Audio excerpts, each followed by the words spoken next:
The look on Uncle Richard's face was worth every sleepless night, every mocking comment, every moment of doubt I'd endured over the past 5 years. But let me start from the beginning. My name is James Sullivan, and I never took the traditional path. While my cousins went to prestigious universities, I worked full-time at our family's pharmaceutical manufacturing company, Sullivan Pharmaceuticals, taking online classes at night. Not because I couldn't get into a real college, I had been accepted to several, but because I saw something they didn't. The future of pharmaceutical manufacturing wasn't in the old methods my uncle clung to. It was in automation, in artificial intelligence, in systems that could adapt and learn. But to build that future, I needed to understand both the science and the practical reality of our industry. Another late night with your digital diploma mill? Uncle Richard would smirk whenever he caught me studying in my small office at the plant. He'd inherited control of the company when my father, his younger brother, died unexpectedly 6 years ago. My 10% ownership stake, left to me by Dad, was treated as a mere courtesy. "The future is changing, Uncle Richard," I'd reply, not looking up from my advanced robotics textbook. "We need to change with it." He'd laugh, that condescending chuckle that echoed through the boardroom whenever I tried to suggest improvements. The pharmaceutical industry is about tradition, James, about proven methods. League the sci-fi dreams to Silicon Valley. But while he was dismissing my ideas, I was watching our competitors. Watching them struggle with the same problems we faced: contamination issues, production delays, quality control failures. Problems I knew could be solved with the right technology. My online degree wasn't just in engineering, it was a specialized program in pharmaceutical manufacturing automation. While my cousins were partying at their Ivy League schools, I was spending every free moment in our manufacturing plant, learning every process, every failure point, every opportunity for improvement. And I was building something that would change everything. "You're wasting your time," my cousin Michael, Uncle Richard's oldest son, told me one day. He just graduated from Harvard Business School and had been fast-tracked to VP of Operations. "Dad's never going to let some kid with an internet degree make major changes to his company." His company. That's how they all thought of it. They'd forgotten that my father had been the one to modernize Sullivan Pharmaceuticals in the first place, taking it from a small local operation to a regional powerhouse. They'd forgotten that his stake, my stake now, had been earned through innovation, not inheritance. But I hadn't forgotten, and I hadn't been wasting my time. For 3 years, I worked on my project in secret. During day shifts, I was just another mid-level employee, running quality control tests and maintaining equipment. But at night, in a small lab I'd set up in my apartment, I was building the future. I called it the Adaptive Manufacturing Intelligence System, ANIS, for short. It was more than just an automation system. It was an AI-driven platform that could monitor, adjust, and optimize pharmaceutical manufacturing processes in real time. It could predict equipment failures before they happened, adjust formulations for maximum efficiency, and ensure quality control standards that far exceeded FDA requirements. The patent application was filed under my name personally, not the company's. Uncle Richard's dismissal of my hobby meant he never asked me to sign an intellectual property agreement for my after-hours work. His arrogance would prove to be his biggest mistake. I finished my degree the same week I received notice that my patent had been approved. The timing couldn't have been better. Sullivan Pharmaceuticals was in trouble. Our largest competitor had just launched a new automated manufacturing system that cut their production costs by 30%. Our stock was falling. Shareholders were getting nervous. Uncle Richard called an emergency shareholders meeting. I sat quietly in the back, watching him try to calm the nervous investors with promises of cost-cutting measures and efficiency improvements. "We're implementing new standard operating procedures," he assured them, shooting a warning glance at Michael, who was squirming in his seat. What the shareholders didn't know was that 3 batches had failed quality control that week alone. At this rate, we'd lose our FDA certification within months. "Perhaps," I spoke up, my voice carrying across the suddenly silent room, "we should discuss alternative solutions." Uncle Richard's face darkened. "This isn't the time for your theories, James. The adults are talking." I stood, straightening my tie, the same tie Dad had worn to his first board meeting. "Actually, Uncle Richard, this is exactly the time. Especially given the failed batches you're trying to hide from the shareholders." The room erupted in concerned murmurs. Michael half rose from his seat, but Uncle Richard waved him down. "Your online degree is worthless," he announced, trying to regain control of the room. "Step aside and let real businessmen handle this." I smiled, feeling the weight of the documents in my briefcase. Dad had always told me timing was everything in business. He was right. "Without this," I said calmly, pulling out my patent documents, "your company is worth nothing." The room went silent. "What are you talking about?" Uncle Richard demanded, but I could see the fear creeping into his eyes.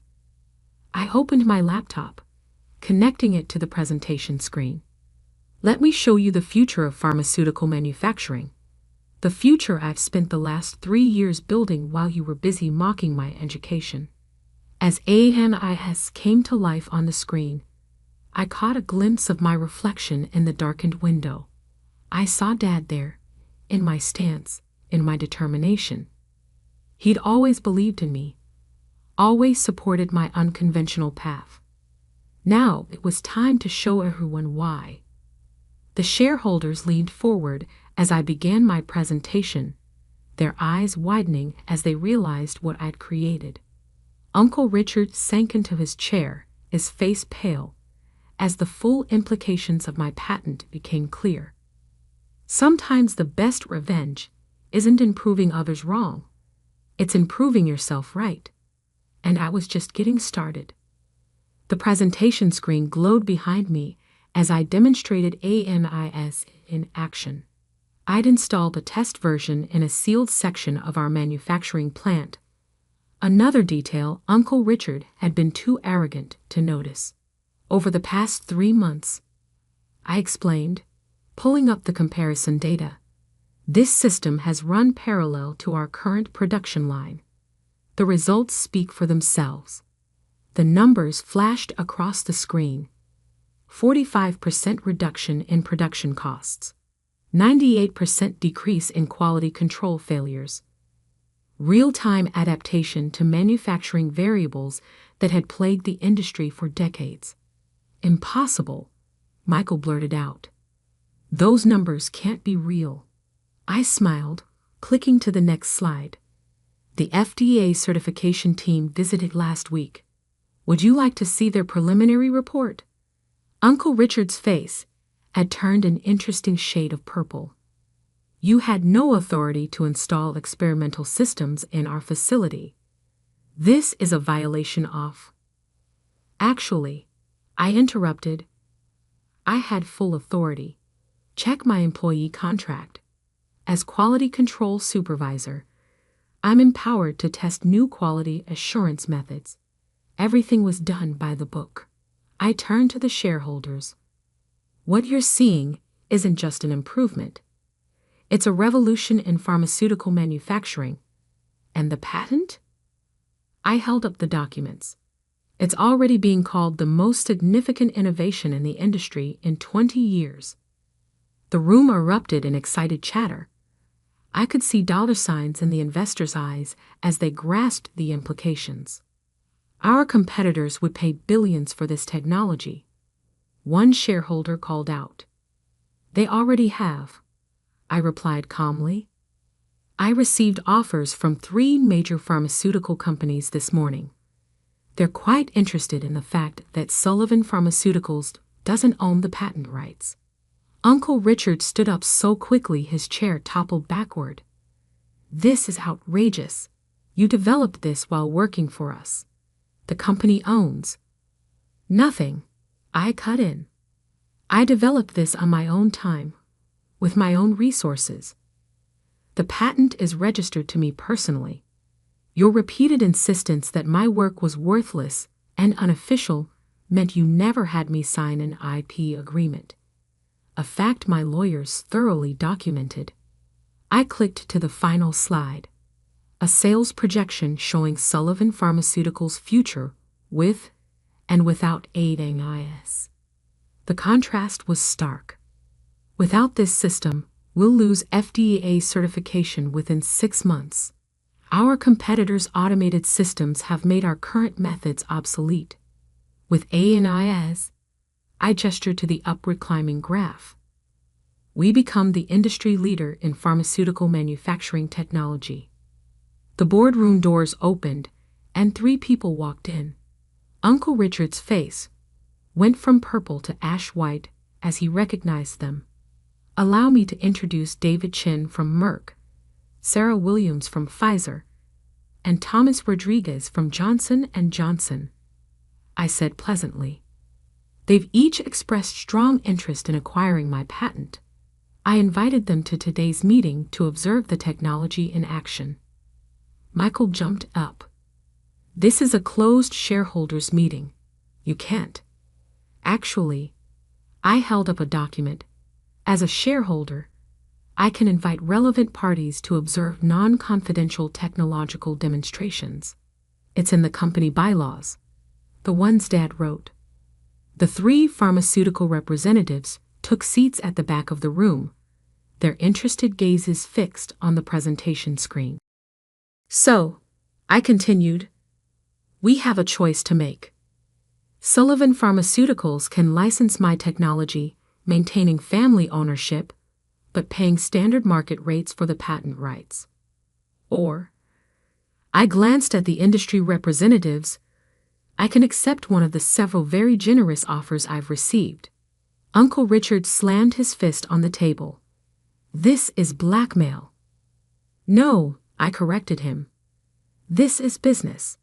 The kind of business you claimed I couldn't understand with my worthless online degree. I pulled out another document, this one considerably thicker. This is my offer to Sullivan Pharmaceuticals. Exclusive license rights to ANIS, with certain conditions. What conditions? A shareholder asked eagerly. First, a restructuring of the board. My father's vision for this company was about innovation, not stagnation. We need leadership that understands that. Uncle Richard's face contorted. You want my position? No, I said quietly. I want the position I earned. Chief Technology Officer, with a seat on the board. The patent rights come with my appointment. The room was silent as the implications sank in. Without my technology, Sullivan Pharmaceuticals would fail within months.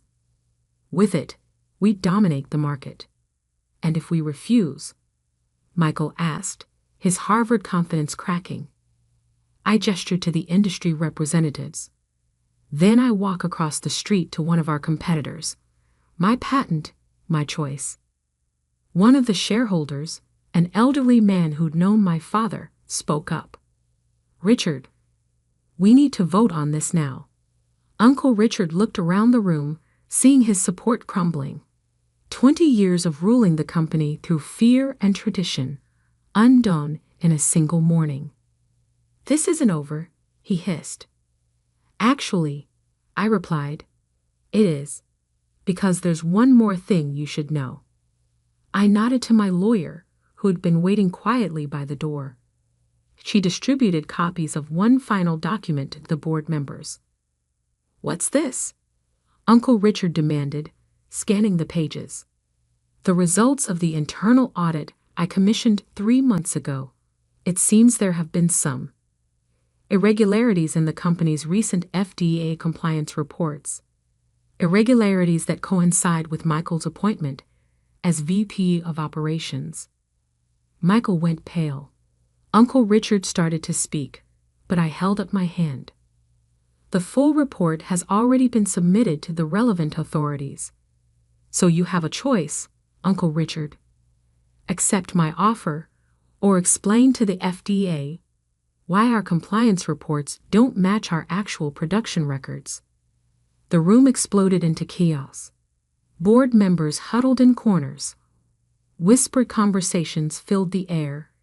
And through it all, I stood calmly at the podium, watching my uncle's empire crumble. Dad had taught me that success in business wasn't about prestigious degrees or family connections. It was about vision, integrity, and the courage to stand up for what you built. As the board called for an immediate vote on my proposal, I caught my reflection again in the window. This time, I didn't just see Dad's determination in my stance. I saw his smile. 6 months can change everything. I stood in my new office, my father's old office, looking out over the manufacturing floor. Below, ANIS hummed quietly, its adaptive systems orchestrating a perfect dance of automation and precision. Our production efficiency had increased by 250% since full implementation, and our stock price had tripled. The door opened, and Maria Rodriguez, our new VP of Operations, entered with the latest performance reports. The FDA inspectors just left, she announced, grinning. They're calling us the new gold standard in pharmaceutical manufacturing. They want to use our facility as a model for updated industry regulations. I nodded, remembering Uncle Richard's dire predictions about how my experimental system would destroy the company's reputation. He'd been wrong about that, just as he'd been wrong about so many things. The aftermath of that shareholders' meeting had been swift and decisive. The board had voted unanimously to accept my proposal, though not just because of the patent. The FDA compliance irregularities had been worse than even I'd suspected. Michael had been cooking the books for months, hiding quality control failures to protect his position. When the full investigation concluded, he'd faced criminal charges. Uncle Richard had been forced to resign to avoid being implicated in the cover-up. Have you seen today's Wall Street Journal? Maria asked, handing me the paper. The headline read, Sullivan Pharmaceuticals leads industry revolution. Stock soars on innovative AI manufacturing system. Below was a smaller headline. Former CEO Richard Sullivan faces SEC investigation in separate venture. I set the paper aside. Uncle Richard's downfall wasn't my concern anymore. I had bigger things to focus on. Like the research center I'd established in my father's name, offering scholarships to online students developing innovative pharmaceutical technologies, or the mentorship program helping employees earn degrees while working just as I had. My phone buzzed, a message from Dr. Sarah Chen at MIT. Her team wanted to collaborate on expanding ANIS's capabilities into biotechnology manufacturing. 5 years ago, someone with my worthless online degree wouldn't have gotten a response from MIT. Now they were calling me. A knock at the door interrupted my thoughts. To my surprise, it was Aunt Helen, Uncle Richard's wife. James, she said softly, do you have a moment? I gestured to the chair across from my desk. She sat, looking uncomfortable in the office where her husband had once reigned. I wanted to thank you, she began, for what you did for Tommy. Tommy was my youngest cousin, Uncle Richard's second son. Unlike Michael, he'd never fit the mold of the privileged executive. He'd been quietly taking online engineering courses, hiding his studies from his father just as I had. After the shakeup, I'd found his application in the HR system, rejected on Uncle Richard's orders. Now he was thriving in our technical division, his worthless online degree proving just as valuable as mine had. Tommy earned his position, I replied, just like everyone else here. Aunt Helen nodded, tears in her eyes. Richard was wrong about so many things. About you, about education, about how to run this company. She paused. Your father would be proud. Would he? I looked around the office, at the changes I'd made. The old mahogany furniture had been replaced with modern workstations. The walls of family photos now shared space with technical diagrams and real-time manufacturing displays. But his most important lessons remained: integrity, innovation, and the courage to forge your own path. My computer chimed. An alert from ANEIS. The system had automatically detected and corrected a minor variation in one of our production lines, maintaining perfect quality without human intervention. Another small miracle that my internet degree had helped create. How's Uncle Richard doing? I asked, though I already knew. The industry newsletters kept track of his attempts to start over, each one failing as investors remembered the FDA scandal. He's adjusting, Aunt Helen said carefully. The SEC investigation has been difficult, but maybe it's what he needed. He's finally realizing that the world has changed. Indeed it had. Sullivan Pharmaceuticals had transformed from a traditional manufacturing company into a technology leader. Our market cap had grown from $50 million to over $2 billion in 6 months. Competitors who had once dismissed us were now licensing our technology. And it had all started with an online degree and a dream that wouldn't die. My assistant buzzed in. The quarterly board meeting was about to start. Aunt Helen stood to leave. James, she said at the door, I heard about the scholarship program you started. The one for online students. I nodded. Richard saw it too. He didn't say anything, but I think he finally understands what he failed to see before. After she left, I walked down to the manufacturing floor. The employees no longer stopped working when the boss appeared. They were too engrossed in their tasks, too proud of their contributions to this new era of pharmaceutical manufacturing. Tommy was at his station, fine-tuning one of ANIS's sensor arrays.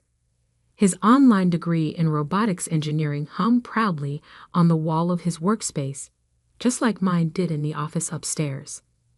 How's the calibration going? I asked. He grinned, gesturing to his screen. The AI suggested a modification to the sensor alignment. It's improving accuracy by another 3%. I watched the system work, marveling at how something that had started as sketches on my apartment wall had grown into this. The future of pharmaceutical manufacturing, built by a kid with an online degree who refused to believe his education was worthless. Back in my office, I opened my desk drawer and pulled out the nameplate that had once sat on Uncle Richard's desk. Richard Sullivan, CEO. It read in pompous gold letters. I dropped it in the recycling bin. My new nameplate was simpler, cleaner. James Sullivan, Chief Technology Officer. Below it was a small engraving of the first line of code I'd written for AMIS, back when it was just a dream.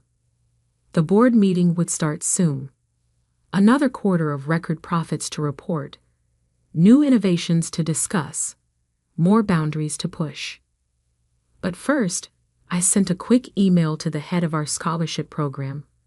Double the number of online degree scholarships for next year. And add a note to the application. No degree is worthless if you have the vision to use it. Sometimes the sweetest revenge isn't in proving others wrong. It's in proving that success comes not from where you learned, but but what you do with that knowledge. And sometimes, a worthless degree becomes priceless when combined with determination, integrity, and the courage to change an industry. Uncle Richard had been right about one thing. Tradition was important in the pharmaceutical industry, but he'd forgotten that every tradition started with someone willing to try something new. As I headed to the board meeting, I passed the company's mission statement, newly updated after my takeover. Sullivan Pharmaceuticals, where innovation meets integrity. Below it, in smaller letters, was my father's favorite quote: "Education is never worthless. Vision is priceless." He'd been right all along.